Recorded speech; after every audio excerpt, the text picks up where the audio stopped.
en calorías quemadas. No es la energía térmica. Exacto, o sea, básicamente asociado a la energía calórica, pues, ¿ok? Entonces, básicamente la temperatura, primero su definición es una magnitud física escalar, es decir, si hablamos de esa definición, magnitud física escalar, nos habla de una variable que se mide en relación a las cualidades físicas del experimento. ¿Okay? Es decir, no es una variable teórica, es una variable comprobable de manera directa a través de una escala. Ahora, ¿qué mide esta variable? Mide la cantidad o el nivel de energía térmica de un cuerpo o del ambiente. Es decir, la temperatura mide la presencia de calorías o de calor en su entorno, ¿okay? En relación al sistema que se está midiendo. Pues. En otras palabras, gente, el frío no existe. ¿Okay? El frío básicamente es una interpretación de nuestro sistema nervioso a la ausencia de calor, pero como variable termodinámica el frío no existe. Si se ponen a ver, cuando lean los libros, se van a dar cuenta que nunca vamos a medir el frío, jamás se mide el frío. Siempre medimos la cantidad de calor. Ahora, nuestro sistema nervioso considera esta ausencia de calor y la interpreta a través de receptores específicos como frío, ¿ok? Ahora, estos receptores térmicos de nuestro cuerpo van a estar con una configuración clara. Si hay mucha cantidad de energía, entonces lo considero calor y se desencadenan unos mecanismos adaptativos puntuales. Si hay poca cantidad de calor, entonces los considero básicamente frío. Es decir, tenemos receptores del frío como los corpúsculos de Krauss, que son particularmente más numerosos, y de calor como por ejemplo los corpúsculos de Ruffini. Entonces ambos tienen una correlación importante en el proceso de regulación, pero obviamente cada uno lo que hace es registrar picos importantes de calor asociado a temperatura en relación al entorno donde nos encontramos, ¿okay? Desde el punto de vista neurofisiológico es una vía súper bonita, pero cuando hablamos desde el punto de vista asociado a la experimentación bioquímica, la temperatura define un elemento clave en el proceso de validación de nuestras muestras y es la conservación. Mientras la temperatura a un sistema o a una muestra, mayor probabilidad de descomposición tendrá. Por lo tanto, la temperatura como variable esencial es clave e indispensable controlarla para poder tener procesos metabólicos experimentales controlados de manera muy precisa. ¿Ok? En cambio, si tenemos una muestra que está expuesta a temperaturas disminuidas, generalmente temperaturas bajas, denominadas frías, vamos a tener una mayor capacidad de conservación. Y hay un punto clave aquí desde el punto de vista termodinámico que tenemos que considerar. Es decir, la temperatura, si bien está acoplada al nivel de calor que hay en un sistema, ese nivel de calor a su vez está acoplado a un evento clave dentro del mundo molecular que se llama movimiento. Movimiento molecular. Mientras más movimiento se genere dentro de un sistema molecular, mayor energía habrá a su disposición o mayor energía liberará al entorno. ¿Okay? Es por eso que cuando nosotros tenemos frío empezamos a movernos para poder generar esa cantidad de calor y obviamente equilibrar el proceso. Ahora, si nosotros estamos ante el proceso de conservación puntual, vamos a tener que mientras más calor tenga el sistema, mayor capacidad o mayor probabilidad de descomposición tendrá la muestra y eso obviamente nos afectará en nuestro proceso de estudio. Mientras menos calor tenga asociado, mayor capacidad de conservación. Recuerden, menos calor, menos movimiento, por lo tanto los procesos metabólicos se enlentecen. La velocidad de reacciones químicas se enlentece y por lo tanto las moléculas tienden a irse a su estado más bajo de entropía. ¿Okay? Por lo tanto, al estado más bajo de entropía es el estado más bajo de desorden. Y por lo tanto presenta entonces un punto de equilibrio termodinámico importante en este proceso. Y por último tenemos la concentración de solutos. Cada vez que usted vea los corchetes entre por ejemplo, Na entre corchetes, sodio entre corchetes, esos corchetes significan concentración molar, ¿okay? Es decir, la cantidad de muestra que yo voy a obtener, que por obvias razones es una variable importante, ya que esta cantidad de muestra definirá el método que voy a utilizar para el procesamiento de la misma. Al final del día vamos a tener tres variables experimentales íntimamente relacionadas que definirán entonces los distintos procesos que vamos a utilizar dentro de la práctica, como les digo, dentro de la práctica bioquímica experimental. ¿Hay alguna duda?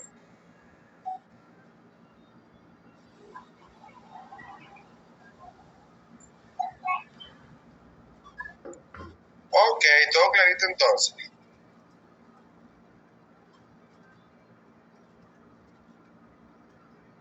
Seguimos. Ahora, ¿cuáles son los métodos que vamos a ver? Vamos a ver, muchachos, métodos generales en el proceso de obtención y procesamiento de muestras. Estos métodos generales vamos a describir a lo largo de la clase y son básicamente estos cuatro, ¿ok? Centrifugación, homogenización, electroforesis y cromatografía. Sin más preámbulos, iniciamos el estudio de cada uno de estos métodos de intervención. Lo primero que tenemos es la homogenización. ¿Qué pasa con la homogenización? La homogenización básicamente es un proceso que nos ayuda a disgregar los tejidos y las células y así poder liberar su contenido intracelular. Lo que es básicamente el lisado, la disrupción, ¿okay? La degradación del contenido para así obtener entonces proceso. Esta muestra, de contenido. En otras palabras, tengo que romper la célula para poder obtener lo que está dentro de ella. Si yo no rompo la célula, no puedo lo que está dentro, y por lo tanto, si no lo obtengo, no lo puedo estudiar. Punto clave. Este proceso de homogenización me va a ayudar a mí a poder obtener la muestra que yo necesito obtener. Si yo no aplico el proceso de homogenización, estudiar la proteína del músculo, por ejemplo, si es una muestra muscular que me llegó al laboratorio, para estudiar si hay o no una dismorfia, ¿okay? O una miopatía, entonces necesito obtener esa proteína que está dentro de la célula. ¿Y cómo obtengo esa proteína intracelular? Inicialmente, con el proceso de homogenización. Para eso vamos a tener entonces unos métodos específicos que van a sernos de utilidad para romper esta barrera celular a través del proceso de homogenización. El primero de ellos es un método mecánico. Es decir, el método mecánico es el método de la edad de piedra, literalmente el que yo llamo más rústico que hay. Es que nosotros, por ejemplo, yo en mi época, como estudiante de bachillerato, tuve la oportunidad de hacer muchos procesos de homogenización bajo este método mecánico, en donde nosotros utilizábamos morteros, utilizábamos licuadoras, trituradoras, ¿ok? Para poder hacer un proceso de, obviamente, ruptura de los elementos orgánicos obtenidos en la muestra y así tener todo en un medio de dilución. Es decir, se obtenía en un medio de dilución para este medio de dilución tener la mayor cantidad de concentración de las moléculas de interés dentro de la muestra específica. ¿Se entiende el asunto? Buenas noches, bienvenidos chicos. Vamos a...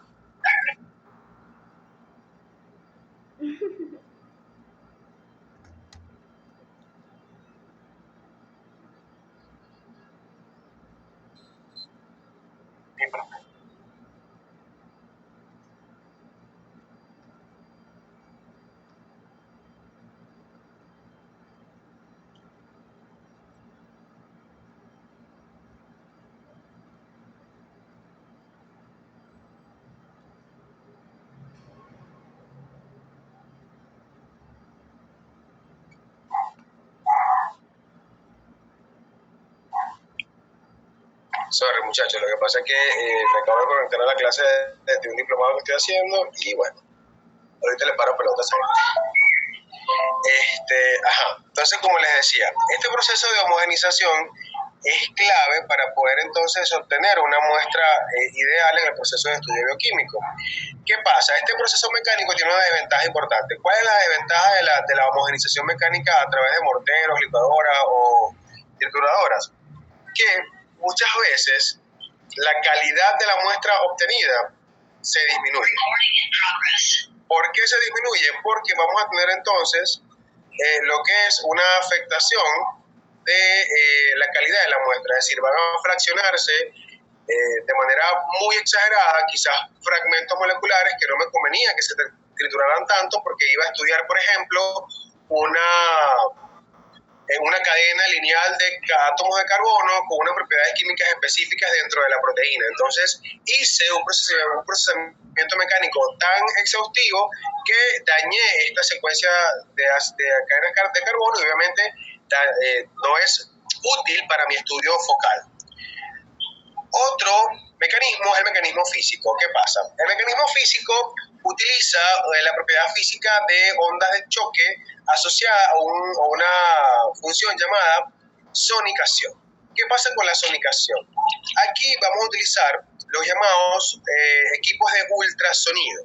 Estos equipos de ultrasonido, que es el que estamos viendo aquí en pantalla, ellos crean una especie de ondas de choque que a su vez ocasionan dentro de la estructura de disolución burbujas de cavitación. ¿Qué pasa? Estas burbujas de cavitación tienen la propiedad de vibrar a una frecuencia tan elevada que tienen la capacidad de disruptir, o sea, de romper la membrana celular.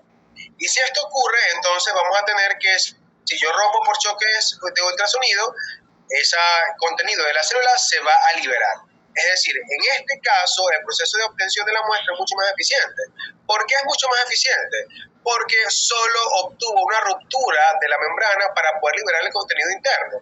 Por lo tanto, todo ese contenido interno del componente citoplasmático queda a disposición del flujo de disolución. Y por lo tanto, yo, una vez que obtenga este sustrato, puedo someterlo a un proceso de purificación posterior, ¿okay? Y así obtengo las moléculas de naturaleza específica que quiero estudiar sin haber dañado su estructura molecular per se. ¿Se entiende el asunto?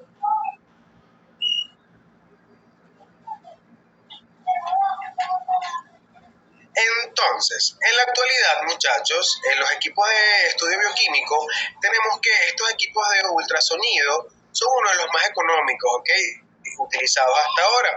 Y generalmente son equipos analógicos, digitalizados, que se manejan una frecuencia de ultrasonido específica para establecer entonces un elemento de selección preciso asociado directamente a los otros procesos de purificación. Es decir, es el más barato y yo puedo controlar todas las variables derivadas del proceso de selección a través de lo que es la homogenización utilizando equipos de ultrasonido. ¿Okay? Es decir, es el más utilizado, es el más práctico, el más confiable. Sin embargo, tiene una desventaja. La desventaja es el elevado costo de mantenimiento de estos equipos. Es decir, si a este equipo se le daña la pieza de vibración ultrasónica, hermano, nos jodimos, dijera mi tutora de trabajo de grado. Nos jodimos, Juan, porque se nos jodió el equipo. Y obviamente, cuando esto ocurre, si el equipo obviamente se daña, lamentablemente en Venezuela no tenemos la suficiente tecnología, por así decirlo, para poder establecer unos repuestos viables. Es decir, la mayoría de los repuestos de estas máquinas, muchachos, son importados, generalmente de Estados Unidos o de Europa. Entonces, obviamente, es una gran desventaja y es por eso que los grandes laboratorios se tratan a estos muchachos como una quinceañera. Es decir, nadie las ve, nadie las toca, solo, obviamente, los expertos en el área. ¿Me van siguiendo? ¿Hay alguna duda?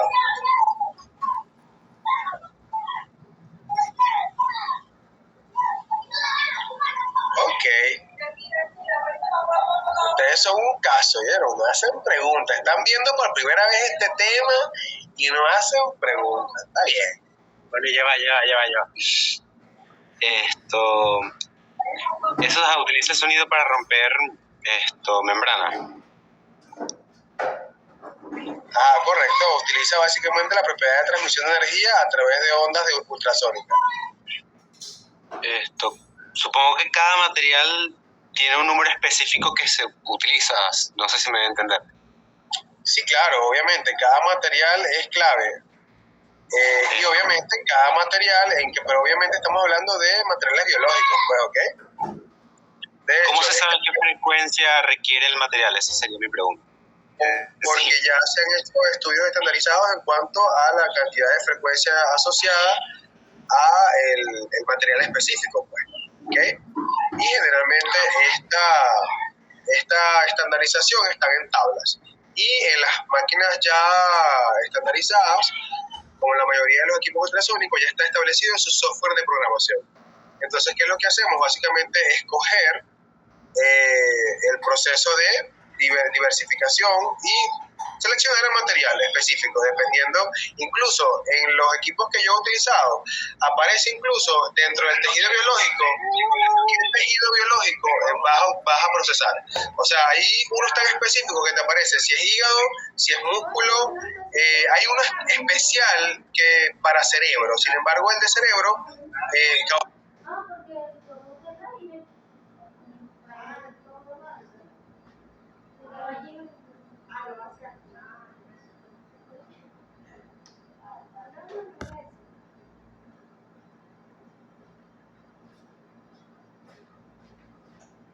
y obviamente está programado dentro del software del equipo para tenerlo listo. Y como bien dijeron por ahí en el mensaje hace rato que leí, eso fue a base de ensayo y error, mi hermano. ¿Ok? Se hicieron muchas pruebas experimentales para poder establecer este criterio. ¿Alguna otra duda? Tengo una pregunta.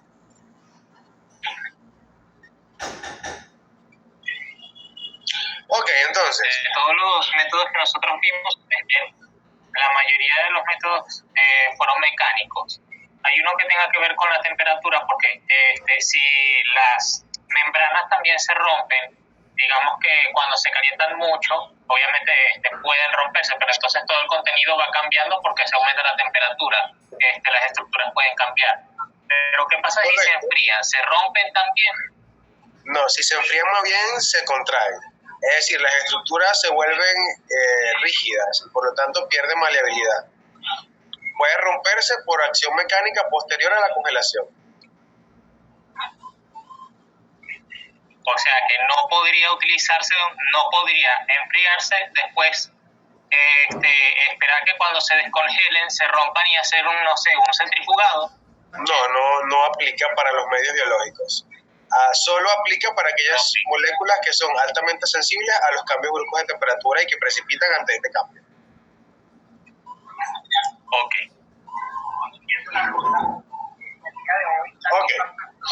Entonces, ¿qué ocurre? El otro punto que no les mencioné, el otro tipo, es el tipo químico, que quedamos aquí con choques homónicos. ¿Qué pasa?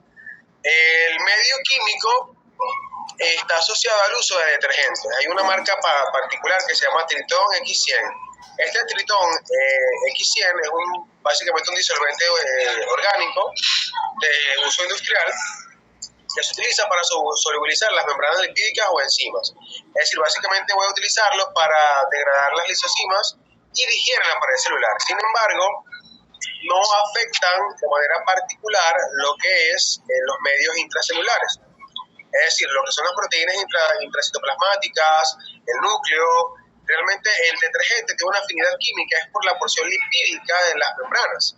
Es decir, se encargará solo de disolver específicamente mediante choques osmóticos lo que es, o sea, choques osmóticos, diferencias de concentraciones y afinidades puntuales hacia lo que son las membranas lipídicas. Porque al tener afinidad química por ellas, las disuelven y dejan el contenido literalmente expuesto en el proceso. Desventajas de esto: la purificación posterior. Al ser disolventes orgánicos, la purificación posterior del proceso de obtención a través de la homogenización por choques químicos osmóticos, pues es bastante engorrosa, debido a que debemos de separar los medios de detergentes de los medios de muestras importantes o de muestras de análisis de interés, ya que van a estar altamente mezclados por la capacidad de disolvente del medio acuoso. No va a disolver la proteína, pero como el citoplasma es agua, se mezcla igual. ¿Ok? ¿Me entienden el asunto?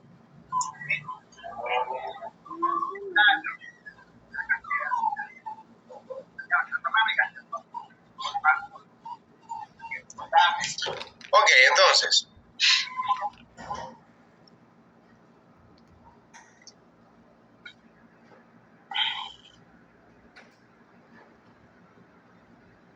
Me estarás llamando.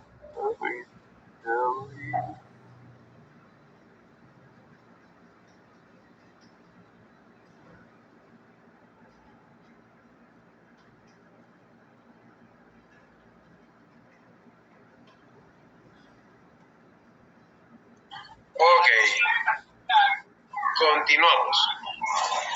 Al continuar, entonces vemos que todos estos procesos de homogenización tendrán como factor clave lo que es la generación de estructuras importantes para utilidad del proceso metabólico específico. ¿Ok? En otras palabras, vamos a tener la necesidad de utilizar este medio de homogenización para poder partir en nuestro estudio bioquímico. En aras de, continuamos. Una vez que yo homogenizo, el sustrato que obtengo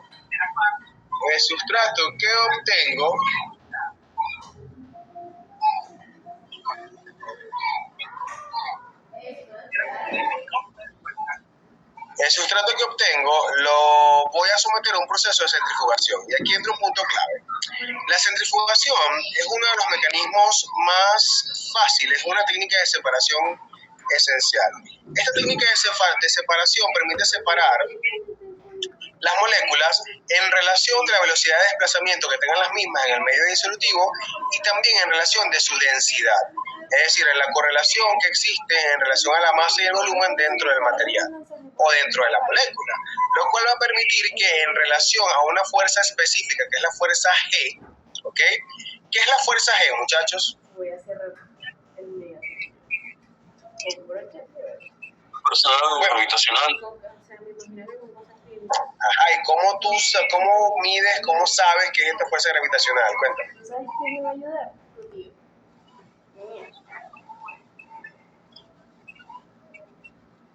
No sé por qué no carga. Son fuerzas de compresión sobre cuerpos a los que se le aplican, dependiendo de los vectores, el vector y la dirección en la que se aplique. Claro, básicamente ve el detalle. Cuando nosotros hablamos del proceso de verificación, vamos a tener que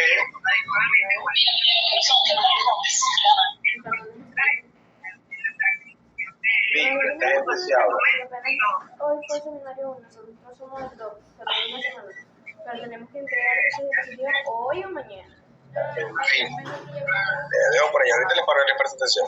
Entonces, como les decía, la fuerza G básicamente es una fuerza asociada a la capacidad de compresión o a la sensación de compresión, que no es más que la medida de aceleración que tiene una masa de un cuerpo, de un material en relación a la fuerza de gravedad terrestre. Cuando nosotros experimentamos entonces esta fuerza gravitacional, esta fuerza G, cuando hacemos un cambio brusco de velocidad o un cambio brusco de sentido de movimiento. Por ejemplo, lo máximo que puede aguantar o tolerar un ser humano antes de perder conciencia, debido a que, por ejemplo, cuando nosotros somos sometidos a una fuerza G, nuestra sangre, porque recordemos que nosotros somos un costal de líquido lleno de electrolitos, por lo tanto, estos electrolitos tendrán como punto de partida el descenso hacia el centro de la Tierra, ¿ok? El descenso en función de la gravedad cuando se somete el cuerpo a fuerza G. Es decir, si nosotros somos sometidos a fuerza G, literalmente van a empezar a precipitar ciertas moléculas o a condensarse ciertas moléculas o a depositarse en el fondo de nuestros vasos sanguíneos. Y esto obviamente lleva a un proceso de pérdida de conciencia. Nosotros podemos aguantar hasta 6G, por lo general. Sin embargo, si se entrenan como los astronautas o los equipos o los pilotos de Fórmula 1, que pueden aguantar hasta 8G facilito, ¿ok? De resto, los mortales como nosotros, máximo 5 o 6G. De hecho, cuando aquí se ha montado un avión,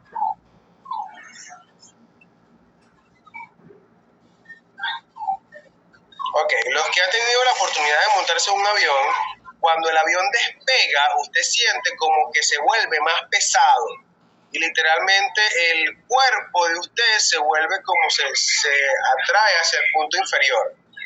Y obviamente eso que usted está sintiendo, que es como que su cuerpo se vuelve más pesado, es un aumento de fuerza G, ¿ok? Y está asociado al cambio brusco de velocidad que tiene en su sistema. Este cambio brusco de velocidad es clave para poder generar este punto de comunicación esencial, ¿ok? Este punto de modificación en el proceso de acoplamiento de la materia en relación al cambio de movimiento. Ahora, esta fuerza G, si nosotros aplicamos en este diagrama que vemos acá, vemos que el giro también representa un cambio brusco de posición de un cuerpo en relación a un centro. Ahora, ¿qué pasa? Aquí entra un punto clave de dos definiciones importantes en cuanto al movimiento circular, que es la fuerza centrífuga y la fuerza centrípeta. ¿Ok? Entonces hay un punto clave. Si nosotros hablamos de los dos términos, fuerza centrípeta es la fuerza que va dirigida hacia el centro de una trayectoria circular, mientras que la fuerza centrífuga es la fuerza aparente o ficticia que parece empujar los objetos hacia afuera del centro. Es decir, la centrípeta causa rotación y la centrífuga es el efecto de la inercia del movimiento anclado a este movimiento circular. En otras palabras, vamos a tener que en la medida que este cuerpo gire en torno a un punto fijo anclado por una cuerda o un móvil, este cuerpo va a sufrir dos fuerzas clave. Una fuerza centrífuga que va a ir siempre a favor de la atracción hacia el centro de conexión, y la fuerza centrífuga que va a empujar la centrífuga es fuga, saca el cuerpo del centro de giro, mientras que la centrípeta tiende a acercarlo hacia el centro. Este diferencial de fuerza genera entonces que, por ejemplo, la trayectoria circular tenga una energía equilibrada en torno a este proceso.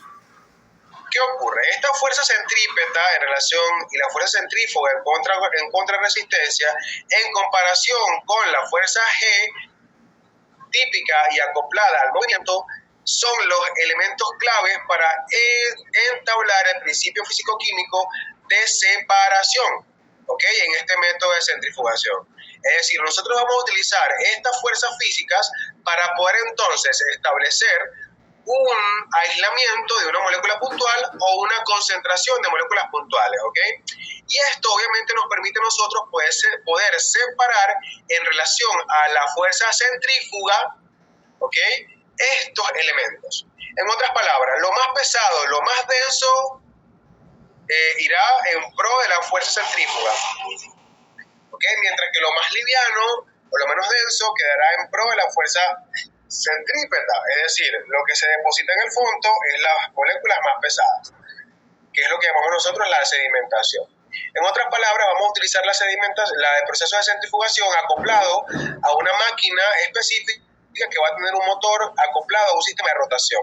Este eje de rotación va a tener unas revoluciones por minuto puntuales, los cuales van a permitir clasificar el método de centrifugación en función de esta cantidad de revoluciones por minuto. Es punto importante que el proceso de giro genera obviamente una cantidad importante de energía que tiene que ser obviamente refrigerada por un sistema de agua o refrigerantes importantes para derivar este proceso de calor y así no dañar la muestra y mantener una de las variables importantes que les comenté, que es la temperatura en el proceso de separación. ¿Okay? Las máquinas en el laboratorio de bioquímica tenemos unas centrífugas, tenemos macrocentrífugas y microcentrífugas, ¿ok?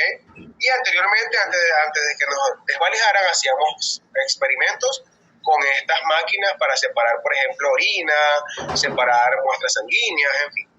Hacemos varias cositas, esperemos que próximamente esto se recupere. El punto acá es que la fuerza centrípeta que ancla el objeto hacia el centro del movimiento circular y la centrífuga, que es la que realmente me genera el proceso de separación, son claves. Pero básicamente la centrífuga, en correlación con la fuerza G, son los elementos distintivos de este método de separación. ¿Cómo voy a separar? Por carga, por peso. Mientras más, y por densidad, por carga no, disculpen, por peso molecular y por densidad. ¿Okay? Por peso molecular y por densidad. Por lo tanto, lo más pesado siempre va hacia el fondo. ¿Qué ocurre? En el proceso de preparación de este elemento, vamos a tener que se van a colocar siempre los tubos de ensayo en contraposición. Si ustedes observan la centrífuga, siempre van a tener, como pueden ver en la imagen, pares contraopuestos. ¿Por qué tienen que haber pares contraopuestos? Para mantener lo que es la fuerza equidistante o equimolar entre el proceso rotatorio del de los dos móviles contraopuestos. Porque si colocamos móviles que no están contraopuestos, cuando hagan el proceso de centrifugación, van a haber un desplazamiento del eje de rotación hacia el área de mayor masa y de punto de masa debido a la fuerza centrífuga y a la masa y fuerza G en ese punto puntual, en ese punto elemental, donde haya el proceso de concentración de masa. Es por eso que, en otras palabras, si coloco dos tubos de ensayo cerquita uno del otro y lo meto a centrifugar, desequilibro el eje rotatorio de la centrífuga y lo que puedo provocar es que se rompan los tubos de ensayo y que se dañe la centrífuga. ¿Okay? En otras palabras, coloco los tubos de ensayo siempre uno contra el otro. Así, por ejemplo, uno tenga agua y el otro tenga la muestra de interés. Y siempre tiene que haber la misma cantidad de materia en ambos tubos de ensayo o ambos contenedores de muestra en contraposición, para generar, repito, una fuerza equilibrada entre las dos masas que están en rotación acelerada dentro del proceso. ¿Se entiende el asunto?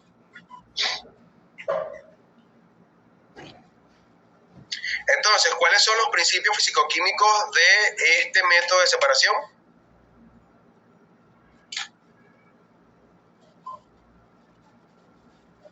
El uso de la fuerza centrífuga y de la...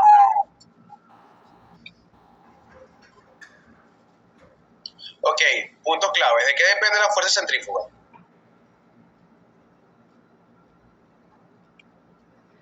del movimiento angular.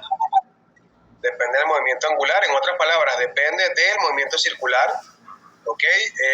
Clave en el proceso de desplazamiento del móvil, ¿ok?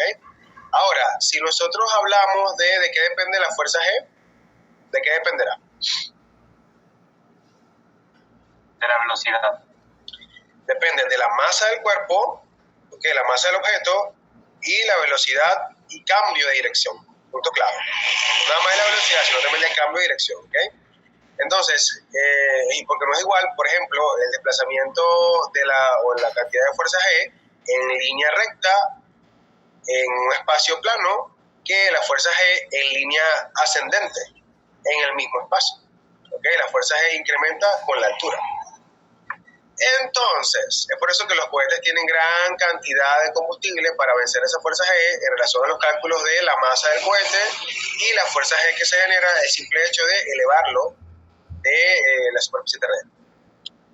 Ahora, nosotros nos vamos a enfocar en la fuerza centrífuga como punto elemental. Ahora, esta fuerza centrífuga, gente, va a tener sus elementos de clasificación, ¿ok? Puede clasificarse por los siguientes parámetros. Se puede clasificar según su velocidad, ¿ok? Vean que puede ser de baja velocidad, de alta velocidad y de ultracentrifugación. De baja velocidad vamos a tener que va a ser en relación a la cantidad de revoluciones por minuto. Ojo, cuando hablamos de revoluciones por minuto nos referimos a la cantidad de giros por minuto, ¿ok? Hablamos de una centrífuga de baja velocidad, aquella que tiene una velocidad de revoluciones por minuto menor o igual a 30.000 revoluciones por minuto, ¿ok? Aquella de alta velocidad, que es la más frecuente utilizada en los laboratorios de uso experimental, son entre 40.000 y 100.000 revoluciones por minuto. Es decir, esta es una de las más utilizadas de manera más habitual dentro de los laboratorios de estudio bioquímico y de estudio experimental en general. Luego tenemos las centrífugas según aquellas que tienen un giro de revoluciones por minuto de más o mayor o igual a 100.000 revoluciones por minuto. Entonces, estas centrífugas de ultracentrifugación son utilizadas para separar muestras que tienen una densidad tan poca diferencial que necesitan altas velocidades para poder separar los componentes por densidades mínimas. Según el propósito, vamos a tener dos elementos claves: las centrífugas analíticas y la centrifugación preparativa. Cuando hablamos de la centrifugación analítica es aquel proceso de centrifugación en donde voy a obtener una muestra, la cual voy a analizar en relación a sus propiedades físicas y químicas respectivas. Es decir, que el método de separación se justifica por propiedades químicas diferenciales entre los dos cuerpos o entre los elementos que constituyen la mezcla puntualmente. Si hablamos del propósito preparativo, como su nombre lo dice, preparar, es decir, garantizar que la muestra tenga una purificación exhaustiva y así poderla utilizar de mejor medida en relación a esto. Generalmente, cuando yo hice mi estudio en química industrial, nosotros utilizábamos mucho este tipo de propósitos, porque, por ejemplo, a nosotros nos daban muestras de petróleo o muestras de algunas aguas marinas que estaban contaminadas, y nosotros, a través del proceso de centrifugación y posterior decantación, y obviamente lo que era el proceso de destilación, íbamos a purificar el agua de mar en relación a la separación del componente contaminante, que era el petróleo, y la muestra específica. Y para eso lo primero que utilizábamos era una centrífuga. Claro que el objetivo de la centrífuga no era analizar en función de propiedades químicas diferenciales, sino era aislar el componente contaminante del componente de interés. ¿Okay? Ahora, según el medio de centrifugación y la forma de aplicación de la muestra, podemos tener que se van a clasificar en diferencial, ¿okay?, en zona de velocidad zonal o de velocidad de sedimentación, y la isopícnica o de equilibrio de sedimentación. Si hablamos de la diferencial, es aquella en donde se van a realizar una serie de centrifugaciones a velocidades crecientes. ¿Okay? ¿Qué pasa? En este punto vamos a tener que van a haber dos cosas claves, un sobrenadante y un sedimento. El sobrenadante generalmente es sometido a procesos de centrifugación posterior, es decir, la centrifugación diferencial involucra centrifugaciones secuenciales aumentando la velocidad de rotación con cada giro. En otras palabras, si yo hago la primera centrifugación a una velocidad de más de 40.000 revoluciones por minuto, los componentes más grandes de la estructura celular son los que van a precipitar primero. Es decir, los que van a precipitar primero van a ser los núcleos. Posterior a esto, hago un aumento de la velocidad de centrifugación a más o menos unos 60.000 revoluciones por minuto. ¿Y qué va a pasar? Van a empezar a precipitar las mitocondrias.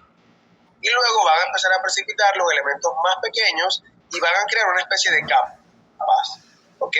Y cada capa dentro del sedimento tendrá una composición específica de moléculas determinadas en relación a su coeficiente de sedimentación. Que era lo que vimos, que era así como se clasificaban los ribosomas en su momento. ¿Ok? Es decir, al final, la capa más superficial en este proceso va a estar compuesta básicamente por ribosomas y fragmentos de membrana celular. ¿Sí? ¿Se entendió el asunto? Hola.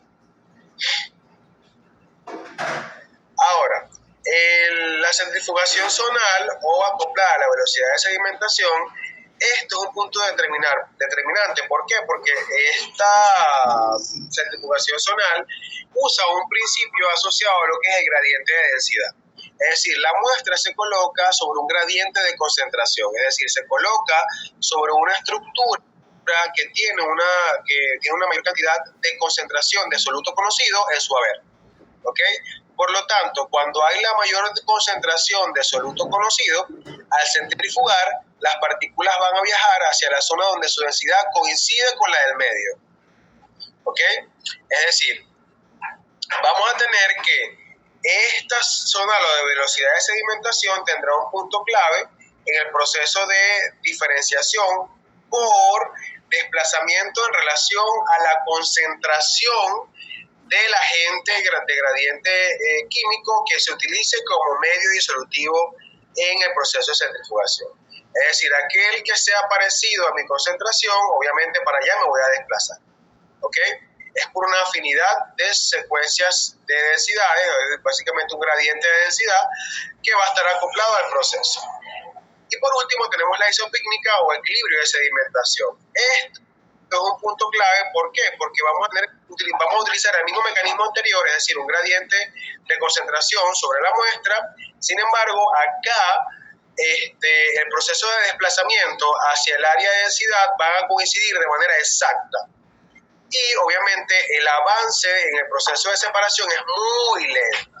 Si nosotros observamos, el proceso diferencial, la centrifugación diferencial, va a ser uno de los elementos más rápidos para poder diferenciar moléculas con distintas densidades y coeficientes de sedimentación. Es el más utilizado realmente, el método de centrifugación diferencial. Sin embargo, ya cuando llegamos a la centrifugación zonal o de velocidad de sedimentación, empieza entonces el proceso a hacerse mucho más lento. ¿Ok? Es decir, vamos a tener entonces moléculas centrifugaciones que pueden pasar hasta 8 horas para generar este proceso, ¿sí?, de separación. Mientras que la isopícnica vamos a tener que utilizar elementos químicos de gradiente para poder separar moléculas que están tan íntimamente relacionadas. Ok, ven el video. Hola. Oye, ¿cómo que dejé de verlo? ¿Ahora lo ven? Sí, Ven la, o sea, ahora ven la sí, imagen, pues. doctor. Ven la imagen. Sí. Ok, entonces, ¿qué pasa, muchachos? Vamos a tener que esta centrifugación isopícnica o de equilibrio de sedimentación es una de las que es más lenta realmente su proceso de ejecución, ya que ¿cuál es el objetivo de esta centrifugación isopícnica? Básicamente separar mezclas de elementos cuyos componentes tienen una diferencia de densidad tan pequeña entre ellas que obviamente tengo que utilizar un medio de gradiente de concentración para promover el desplazamiento. Es decir, tengo que echarle una ayudadita a la fuerza centrífuga y a la fuerza G para promover esta separación de estas moléculas con una diferencial de densidad bastante pequeña. ¿Okay? Es por eso que el proceso de alcance de equilibrio en la sedimentación puede durar hasta 1 o 2 días. ¿Okay? Es decir, es aquellas máquinas que van a durar dando vueltas en 48 horas y cuidado si no más, dependiendo del tipo de mezcla, para poder separar estos elementos. ¿Vamos bien?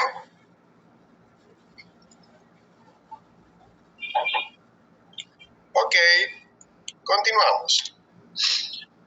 Para culminar el día de hoy, okay, vamos a llegar entonces a lo que es la cromatografía.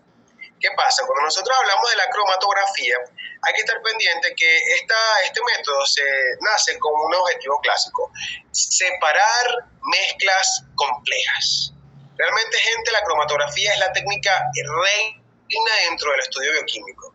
Si nosotros, especialmente para estudiar proteínas, si nosotros queremos estudiar proteínas en cuanto a su composición específica, mi gente, básicamente estudiamos la cromatografía, usamos la cromatografía. ¿Okay? Esta cromatografía va a encargarse de separar. Hola, ¿me escuchan? Perdí el audio. Hola.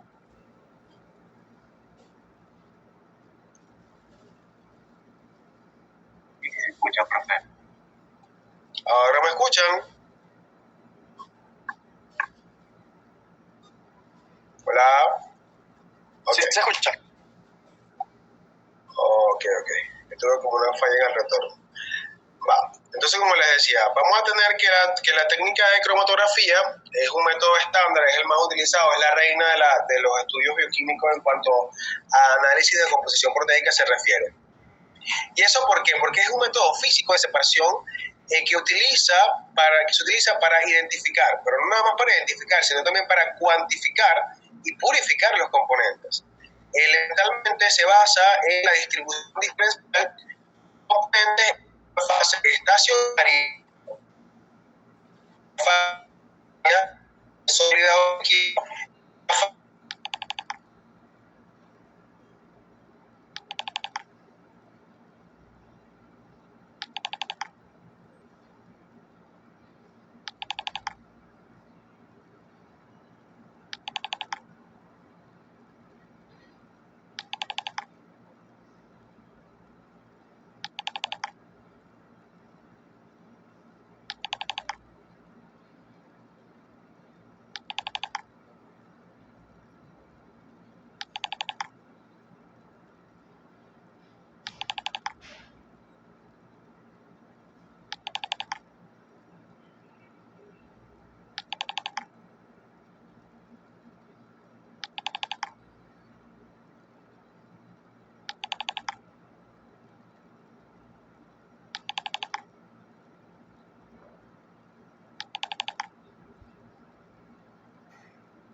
como les decía. El proceso de centrifugación, de cromatografía,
y una frase.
Encontraba como... Es que hermano, ¿para qué tú mientes? Es cerca, o sea, cerca que hermano, que cerca los que tienen carro será ni siquiera. Y ni siquiera porque ya tampoco.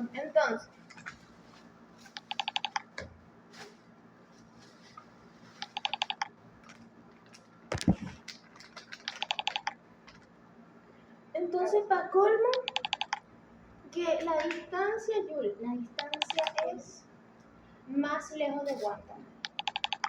Yo creo que más fácil es ir a Guanta. Sí, más fácil es vivir en Guanta. Más fácil. Primero me mudo yo a Guanta.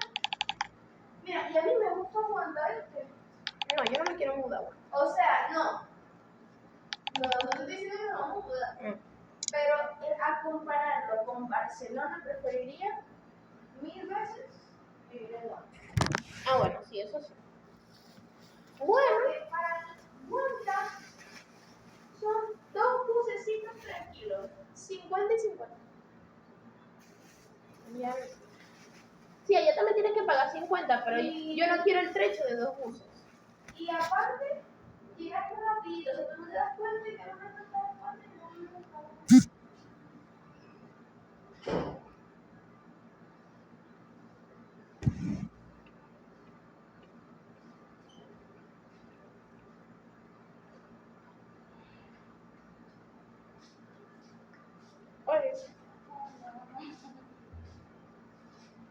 ¿Qué tal tu casa?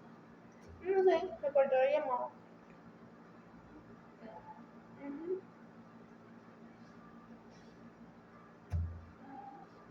También me estás disociando. Ujú. Yo también. Bueno, entonces yo... No. No hemos llegado a ya.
Mira, yo me canso horrible. Yo no me imaginé fuendo a que el mar que vive ahí en el crucero, chamo. Yo me canso, me mato horrible y yo llego muerta a que es el mar y yo no me quiero imaginar el trato de mar y todos los días. Imagínate de dolor. Y cuando tengo clase en el hospital, ¿qué voy a hacer? Y cuando tenga clase más allá de la boda, ¿qué voy a hacer? Y si tiene una clase donde sale a las 8 y la otra a las 3, 4 de la tarde, ¿qué va a hacer? ¿Se queda en la U? Ok, al hospital le queda cerca porque los buses llegan al hospital. Pero ¿qué pasa? Los buses que vienen desde allá solo llegan a Mallorca.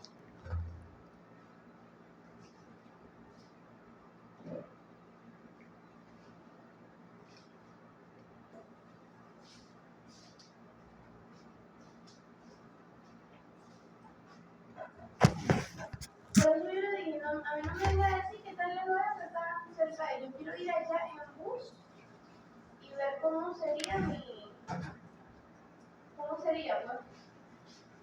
como porque es diferente. Y el carro, bueno, por eso fue que yo le dije que sí, que iba a ir para su recibo. Y yo dije, bueno, voy a ver qué es y cómo va. Y si tarda ella, ¿Tú sabías que esto se está determinando?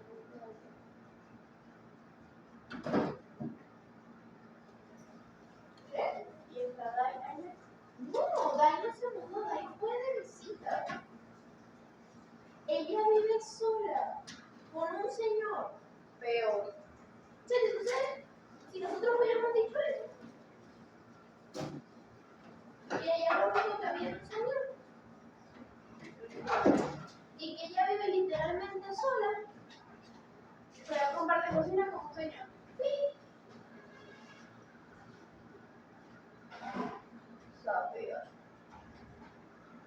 Y en la casa casi siempre está sola. Y tampoco te creas que es una casa lujosa. Para pagar $140 al día, yo me lo hubiera pensado. Definitivamente lo que ella quería era otra cosa. Sí, a la conclusión que ya habíamos llegado. Porque ahí puede invitar a sus amigas, estar sola. Porque yo siendo compañero de estudio, yo no voy a estudiar. No, yo creo que ni porque me la mando por el coño. No, pero uniforme médico, mira.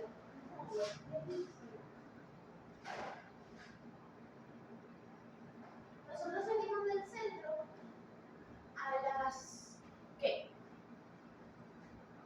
Es que cuando yo le pregunté a José David, cuando José David me dijo que eso es donde el diablo dejó la chola, yo le dije a Victoria también y me dijo, ¿qué? ¿Tú estás loca? Menos mal ustedes no se mudaron para ahí. No, y ella nos llamó porque ella estaba esperando que nosotros le dijéramos que sí o le pasáramos el dinero porque ella ya estaba allá. Exacto, sin nosotros siquiera ir. O sea, literalmente, nosotros hubiéramos llegado como llegué en ese día. Mega sorpresa. Mega arrepentimiento.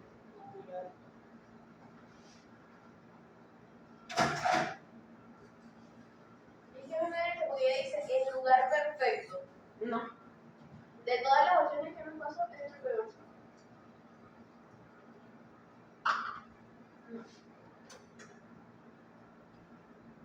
Y tampoco es que sea tan lujoso. He visto cosas mejores, en mejores precios. No entiendo cuál era su manía.